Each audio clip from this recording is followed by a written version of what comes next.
En eso ha convertido Juan Manuel Santos a Colombia, en una narcodemocracia.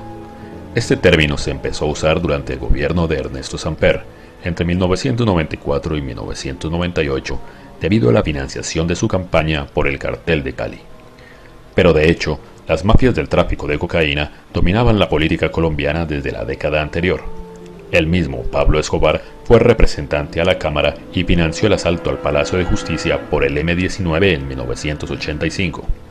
Son muchas las sospechas de que su sometimiento a la justicia en una jaula de oro en la que podía seguir delinquiendo fue el resultado del éxito de la Constituyente de 1991. La nueva Constitución prohibió extraditar colombianos. Abundan los testimonios que relacionan al jefe mafioso con dicha Constitución y con quienes la promovieron, tanto el gobierno de César Gaviria como los terroristas del M-19.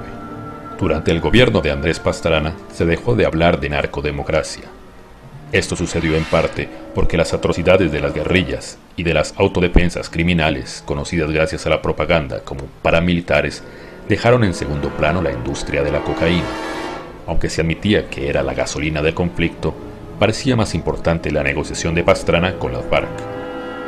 Las esperanzas de solución hacían olvidar que gracias al despeje la producción de cocaína se siguió multiplicando, así como el poder de las mafias.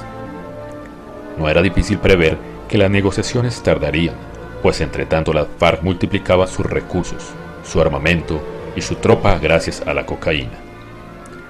Tal vez no sería correcto hablar entonces de narcodemocracia, sino de narcocracia, porque el presidente obedecía a los narcoterroristas. No obstante, la prensa alimentaba el optimismo, y ante cada masacre los columnistas de El Tiempo, El Espectador y Semana explicaban que las partes necesitaban llegar fuertes a la mesa de negociación. Esos medios no solo justificaban las atrocidades, sino que las alentaban. De hecho, lo siguen haciendo, pues cada día son varios los columnistas que hacen presión a favor de las guerrillas, y cuando la ocasión lo amerita, como ocurrió con el lanzamiento del grupo de Piedad Córdoba, también los editorialistas se entusiasman. Durante los 8 años que gobernó a Colombia Álvaro Uribe Vélez, las mafias retrocedieron. La producción de cocaína se redujo en un 39%. Las guerrillas fueron arrinconadas en regiones remotas o fronterizas y las Autodefensas Unidas de Colombia desaparecieron tras una negociación que permitió que se desmovilizaran. Incluso sus jefes fueron extraditados a Estados Unidos junto con cientos de responsables del tráfico de drogas. Muchos congresistas ligados a los llamados paramilitares fueron procesados y encarcelados gracias a la desaparición de la banda, si bien en la mayoría de los casos los procesos estaban signados por la determinación de los jueces de castigar a toda costa a quienes fueran rivales de las guerrillas. Para entender bien que con Santos Colombia ha vuelto a ser una narcodemocracia, hay que tener en cuenta el contexto regional. El gobierno de Hugo Chávez no solo es abierto promotor de las FARC y sus acciones terroristas, sino que muchos de sus funcionarios toman parte en el tráfico de cocaína. Otro tanto ocurre en los países dependientes del dictador venezolano como Ecuador, donde altos funcionarios ligados a Rafael Correa han sido señalados como intermediarios del tráfico de drogas con las FARC. Esta organización terrorista incluso financió la campaña de Rafael Correa, según los computadores de Raúl Reyes. En Bolivia, Evo Morales era líder de los cultivadores de coca antes de llegar a la presidencia, y hay pruebas de que el cultivo de la planta y la producción del alcaloide se han multiplicado desde entonces. También en Centroamérica ejerce su influencia el régimen venezolano, y abundan las pruebas de que los gobiernos afines tienen relación con el tráfico de cocaína hacia Estados Unidos. Para entenderse con Chávez, Juan Manuel Santos desistió de denunciar las relaciones del régimen venezolano con el tráfico de drogas. Con ese fin, el gobierno casi manifestó alivio cuando una corte tumbó el acuerdo de uso conjunto con Estados Unidos de algunas bases militares, que habría servido para controlar los vuelos de aviones que llevan cocaína. Esas bases reemplazarían a la base ecuatoriana de Manta, suspendida por el régimen de Correa. No hay que pensar mucho para entender el interés que había detrás de esa resolución, pues el poder judicial es tal vez más corrompido que el legislativo y el ejecutivo juntos. La guerra de los carteles de la cocaína contra la extradición partía de que en Colombia la impunidad de los jefes mafiosos estaba garantizada. Eso se demostró después de que en los años 80 se consiguió extraditar de España a Colombia a Jorge Luis Ochoa y Gilberto Rodríguez Orejuela, que pronto quedaron libres. La captura de Walid Mackett, gracias a información provista por agencias estadounidenses, fue otra ocasión para que el gobierno de Santos reforzara su alianza con Chávez y con el negocio de la cocaína que explota el régimen venezolano. Extraditar al mafioso a Estados Unidos habría servido para conocer todas las conexiones de la industria en ese país, así como los socios colombianos. Pero Santos se lo entregó a Chávez invocando pretextos leguleyos que solo muestran su cinismo de malhechor. Ni siquiera le importó que se relacionara a Mackett con el terrorismo global. La prensa colombiana, dedicada a la propaganda del gobierno mafioso, oculta la gravedad de esa infamia. Un rasgo característico del nuevo gobierno es la alianza con Ernesto Samper y su camarilla, que incluye a la ex senadora Piedad Córdoba y a muchos otros personajes similares. Por ejemplo, la nueva fiscal Vivian Morales, ex esposa de un líder terrorista del M-19 que después colaboró con los paramilitares.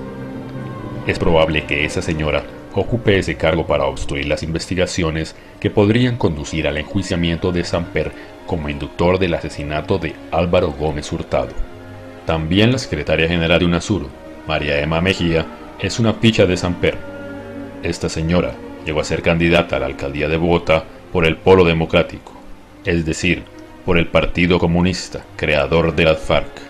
El caso más increíble es el del propio hijo del expresidente Samper, nombrado director de Justicia Transicional del Ministerio del Interior y por tanto relacionado con la distribución de los millones de pesos que sacarán al contribuyente con el pretexto de la ley de víctimas. Sencillamente, por la necesidad de alianzas del gobierno de Santos, el samperismo alcanzó grandes cuotas de poder pese a su patente relación con los carteles de la droga. Con todo, lo más grave es que el gobierno oculta el contenido de los computadores del Mono Jojoy. ¿Cuántos nexos con las FARC y el lavado de activos de personajes importantes de la sociedad no habrá en esos discos duros? Puede que estén en la misma familia del presidente. Eso por no hablar de las pruebas que podrían involucrar a Chávez, y quién sabe si al mismo Santos. La prensa, previsiblemente, hace silencio al respecto, pero es porque la prensa es propiedad de la familia de Santos o bien de los herederos de Alfonso López Miquelsen, presidente que se reunió en Panamá con los capos de la droga y tal vez acordó un plan de acción de largo aliento para asegurar la continuidad del negocio.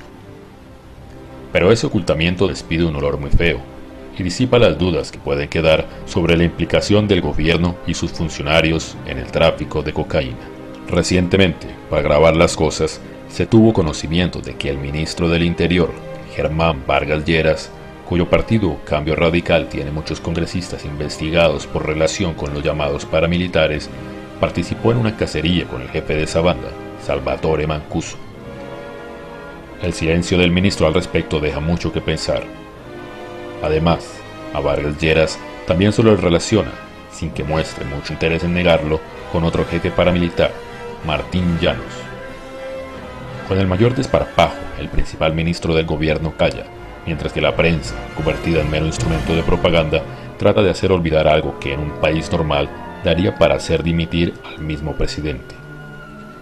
Es probable que el contrato del ministro Vargas Lleras con los supuestos desmovilizados del ELN que lavaron sus crímenes con el nombre de Corporación Nuevo Arcoíris tenga por objeto hacerse perdonar de los nuevos aliados del gobierno esas relaciones peligrosas. El gobierno de Santos suma los defectos de los de Gaviria, Pastrana y Samper. Y si la administración estadounidense cambia y sale el señor Obama, sin duda se volverá a hablar de Colombia como una narcodemocracia. El presidente estadounidense no quiere molestar a Chávez para que se crea que el antiamericanismo es culpa de los republicanos, y por eso es complaciente con un gobierno de malhechores como el de Santos.